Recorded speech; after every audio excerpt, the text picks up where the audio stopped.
Hello, I'm Greg Hunter. Thank you for joining us today on USAWatchdog.com. Today, a new guest, Jeff Berwick from DollarVigilante.com. Jeff's a bit of a visionary, I think. He started a company way back in 1994 before anybody even knew what the power of the internet was going to be called Stockhouse.com. Remember it? He sold that in 2002, hung around for 5 more years. When he sold it, it had a market cap of $240 million. And now, of course, Jeff runs DollarVigilante.com. Jeff, you've been talking about the depreciating, debasing dollar and the Fed's action in that. Were you surprised about the Fed's announcement about their $40 billion a month QE to infinity? Oh, absolutely not. Ben Bernanke's a one-trick pony. I don't think this day will live on in infamy too long, because pretty soon it'll be QE4 and 5 and 6 and 20. The real date that's going to live on in infamy and should live on infamy is December 23rd, 1913, when the Federal Reserve was founded. Then August 15th, 1971, when the final link to gold was taken off the Federal Reserve notes. Those are the days that really live on in infamy. This was a big day this week, but we'll soon forget it because we'll soon be on to the next one. They really can't stop at this point, and the reason is there's too much debt in the system at this point. If you think back to the 1970s, late 1970s, we almost had the financial system collapse back then. But the reason they could survive was Paul Volcker raised interest rates, or allowed the interest rates to go to a natural level, which turned out to be about 18%. And that stopped the inflation. But at this point, with the amount of U.S. government debt and debt around the world, almost every Western government, it would only take about an interest rate of about 11%, and every single dollar of U.S. government tax theft revenue would go towards interest payments alone. So they can't do that anymore either. That's why we're on 0% interest rates until the system dies, and we're on quantitative easing until the system dies as well. There's nothing they can do. There's only one thing they can keep doing, and that's keep printing money and hoping that no one notices what's really going on. Well, let's talk about this. I want to clue on this phrase, until the system dies. And I've been telling my friends, I said, they're not stupid. People like to make out Ben Bernanke stupid. He doesn't know what he's doing. They know what they're doing. When you say the system dies, what does that mean, and what's the next system? What does that look like? Let's start with this. When the system dies, what does that look like? First question. No one knows. We've never actually had... This is the first time in history we've been on a global fiat currency unbacked system, and we've never had a global system like this die before. We've only seen this happen in numerous countries. Argentina does it every 10 years. It's a national sport there. Mexico's had it.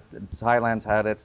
Zimbabwe, of course, has had it. Numerous countries. There's actually about 70 countries have actually hyperinflated their currency into oblivion.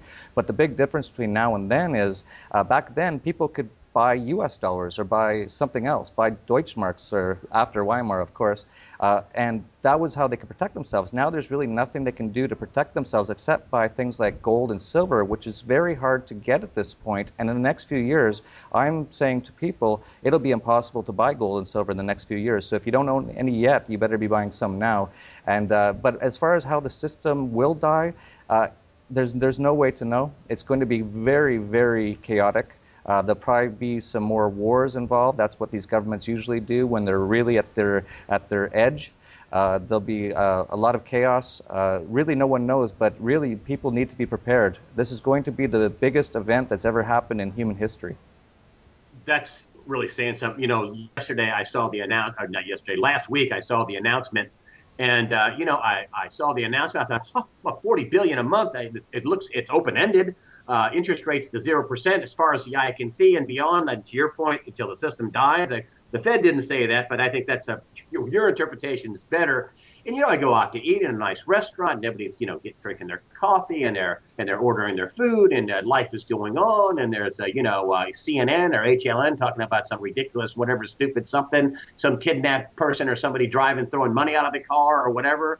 And it just, to me, I just think, wow, am I the only one here? I mean, there are going to be so many people taken by surprise with this that's going to add to the chaos, is it not? Definitely in the U.S. The U.S. is one of the most controlled places on earth at this point. It's almost all propaganda on the television. They've got 12 years of government indoctrination in schools, and they go for another 4 or 8 years after that of mostly socialist-leaning propaganda in college.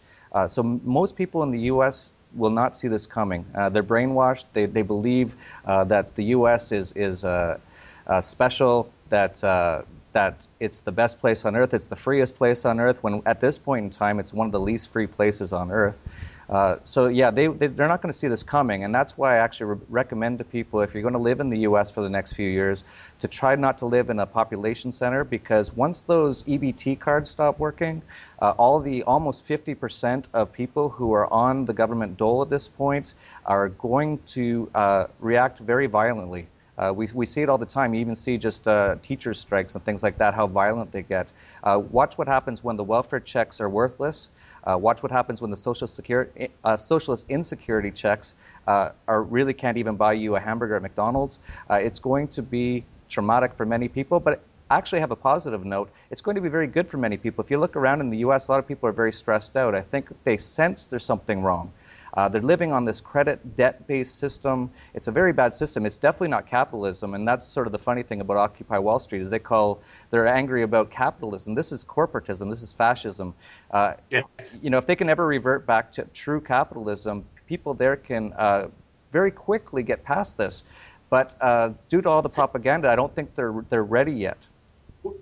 We should have had bankruptcy. I mean, I wrote a piece when I first went on. My site's not as old as yours, but when I first went on, I wrote a piece called "A Default Option," that we should be taking these guys into receivership. I mean, executives should have been fired. Capital should have been written down to find out what the true is. We'd have had a much lower real estate price by now, but we'd be at the bottom. And but you know, that didn't happen. We printed tons of money. We kicked the can down the road.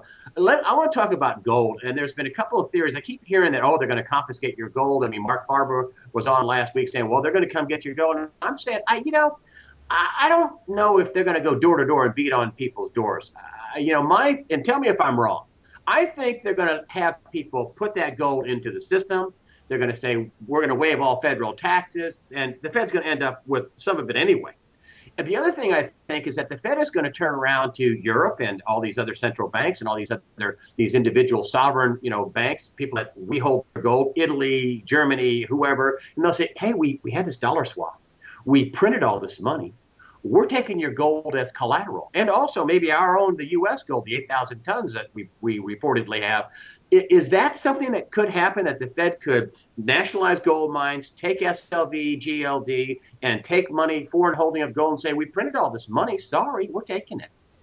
Before I answer that question, I want to quickly go back to what you said before about we did this, we printed all this money. We didn't do anything. We're not the government. And what you were describing there, firing CEOs and that sort of thing, that's the private market. The public market, no one ever gets fired, and that's why we're headed towards hyperinflation. They'll never stop until they destroy the entire system, and that's been proven time and time again. Now, getting to your point about gold, again, I don't really know. They did it in 1933, but back then the dollar was actually backed by gold, so they had a reason to do it.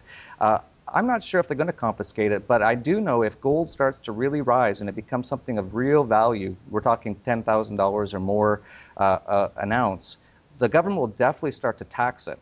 They always go after whatever is worth something. And so if gold actually goes up a lot, which it will, it almost certainly will, they'll definitely start to tax it, and they'll probably tax it at some egregious rate like 90%, which will be the same as a confiscation in essence.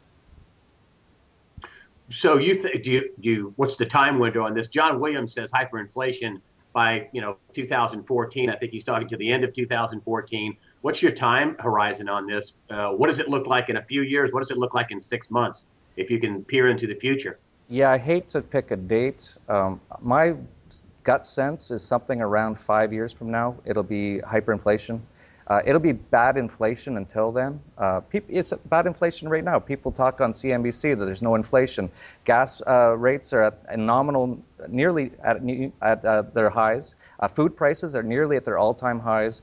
People are there's 1 in 6 Americans can barely afford to eat right now. They're on food stamps. People talk there's no inflation. That's government propaganda. There's a lot of inflation. They've had over 10% inflation, monetary base increase for the last almost 4 years now. That's a large amount of inflation. That very quickly eats away at your capital. So we have inflation right now. It's going to get worse. Still at this point, no one seems to recognize it, so they can keep this game going a little while longer.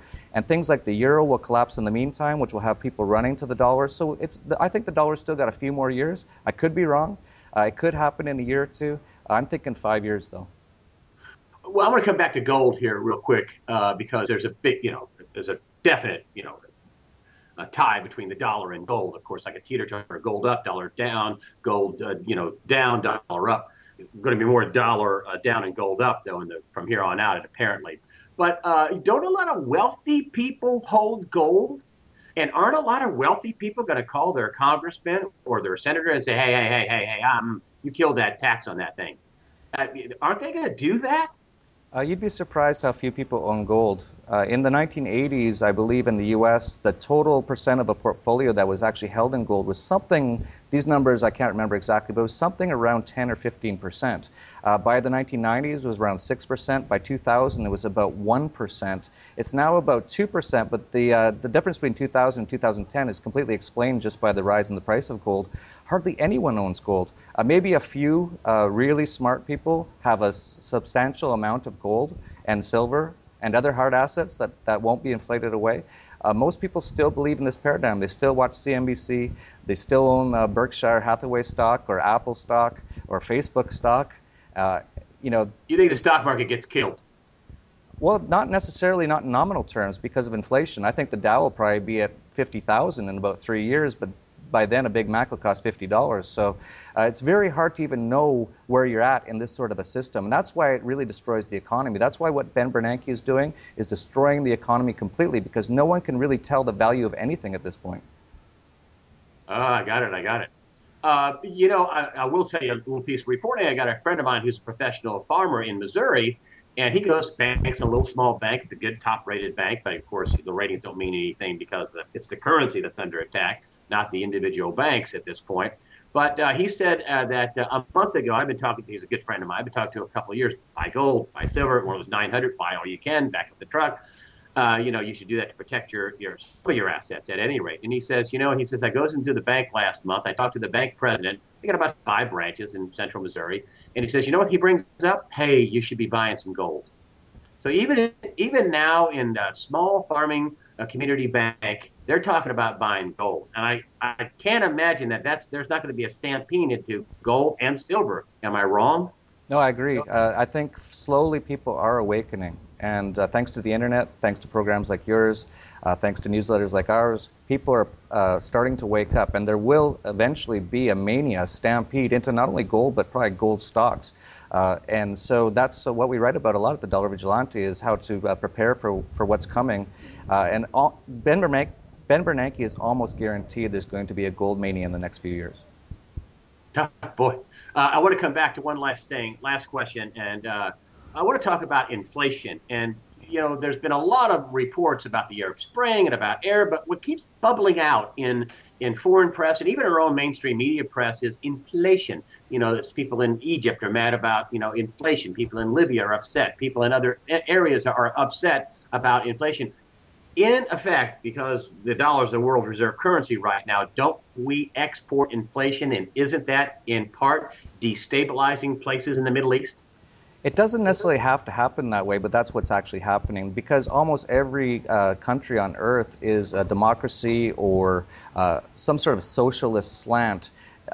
They're always pressured to devalue their currency alongside the US dollar. Otherwise, their exporters feel like they'll start to get angry with their own governments, and the exporters have a lot of weight, and people sort of have this belief that exporting is good, and we have to keep up. So you look at the Swiss franc.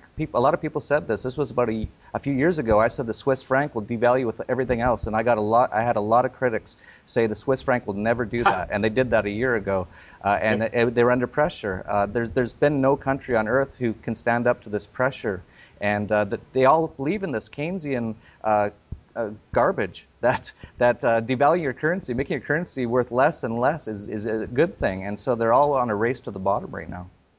Jeff Berwick, DollarVigilante.com. Thank you for joining us today on USAWatchdog.com.